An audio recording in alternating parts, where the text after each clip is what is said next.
We have had the drama of light and darkness. The drama of light and darkness. The darkness was real. We could see the darkness and feel the darkness. Then the light came in, and that frightening darkness disappeared. The light came in and darkness disappeared. Darkness had no power over the light. That is the message. Darkness has never ever any power over the light. Never. On the world stage, there is always a drama going on. And you are always fascinated by the darkness. You make a big deal of it.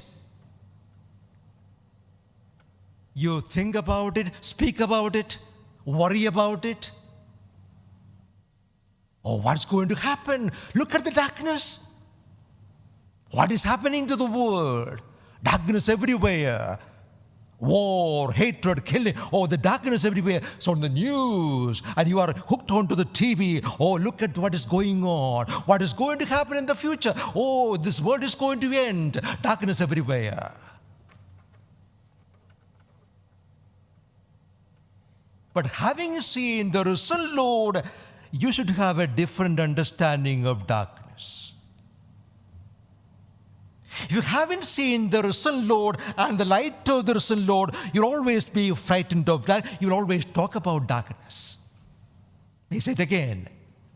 If you don't understand the light of the risen Christ, the meaning of the resurrection of Jesus, you'll always worry about, cry about, and be frightened of darkness. So where do you live? Do you really believe in darkness? Or do you believe in the power of the light? The answer makes all the difference. Do you believe in the darkness or do you believe in the light? Which one does exist? Darkness has no future. Darkness has no existence. When the light comes, darkness goes. Darkness cannot last. Understanding the meaning of the resurrection of Jesus and a message from the empty tomb will make all the difference to our own individual, personal lives. What is the message of the risen Lord? Death is not the end. God has got the last word. God has got the last word. Everything is in His hands. Moments of darkness will come, moments of worries will come. But wait for the light of Christ. Enjoy the light of Christ. Look at everything from the light of Christ. Look at your sorrows, your worries, your sickness, your everything. Look at everything in the light of Christ. My dear friends, our faith in the risen Lord is the foundation of our faith, of our everything. Everything. If you don't believe in the resurrection of Jesus, what is the point of being here? Christianity has no meaning if the Lord wasn't risen. As Paul says, our faith is in vain if the Lord is not risen. Our preaching is in vain if the Lord is not risen. Church is a fraud, and faith is a sham if the Lord wasn't risen. There wouldn't be any Christianity without the resurrection of Jesus. Who will die for a criminal who was crucified? Paul and Peter and all the apostles and down to century, how many martyrs, all they lived and died for because they believed in the risen Jesus. Can you forget the words of St. Paul? Oh, he writes very clearly, oh, the Lord appeared to Peter. The Lord appeared to the other disciples. And the other day, 500 people saw him. I know, I was told, yeah, they could all, and they are still alive. Check it out with them. If you have any doubts, go and ask them. And at the end, me, the last one, he appeared to me. Words of St. Paul. And he is the one who says, if you don't believe in the resurrection, you have no hope. But if you believe in the resurrection, you have everything. You will be a people of hope and joy, knowing that death has no power.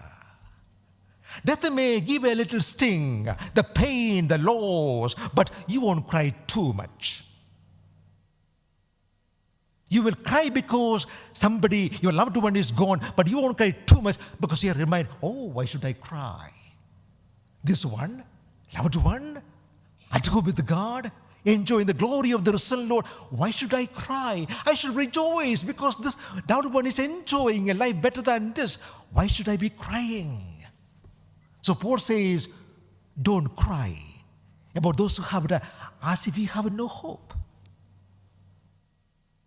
Your tears should have this kind of rainbows. You could be able to say a rainbow. Through those dark tears, some rainbows, I can see the glory beyond the grave. Just one more thought. This has gone into our understanding of the resurrection, so I have to say it very clearly. We have a Platonic eschatology.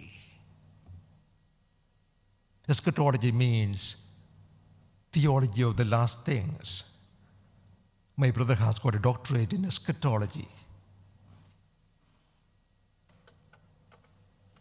Our understanding of the last things or life in heaven, and we have a Platonic understanding. What do I mean? Haven't you heard people saying, the soul is gone and the body is left behind? That is not a Christian understanding. The angel did not say, women, I'm sorry to say, your master's soul is gone. No, the angel said, he's not here. Where is the body gone? Everything gone. We believe in the resurrection of the body. Think of the risen Lord appearing to the disciples. It was not the soul, it was not the spirit, it was the real Jesus with the body and coming in. Have you got some fish? Give it to me.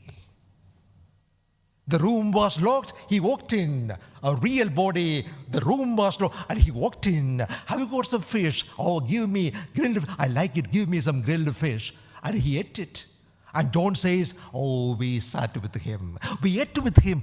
After the resurrection, we sat with him, ate with him, we touched him. Thomas is here, ask him. He touched the wounds of the Lord. Ask him. We believe in the resurrection of the body, a life everlasting. Doesn't Paul say he will transfigure our wretched bodies into copies of his own glorious body? That's why we are looking forward to a family reunion. Our loved ones with a transfigured body, a glorious body.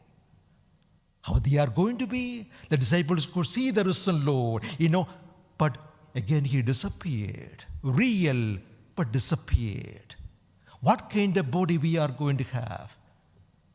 Again, as John says, what we are going to be, we don't know yet. All we know is we shall be like him. John had seen Jesus when he was alive, and after the resurrection, John could see him and he could experience him. So he said, no, what is that? All I know is we shall be like him. I close with the words of C.S. Lewis. Very beautiful. At the present, we are on the wrong side. Outside the door. This moment, you are on the wrong side, outside the door. But all the pages of the New Testament are rustling with the rumor that someday we will get in. All the pages of the New Testament are rustling with the rumor that this will not be so always. One day, someday, we will get inside and put on his glory.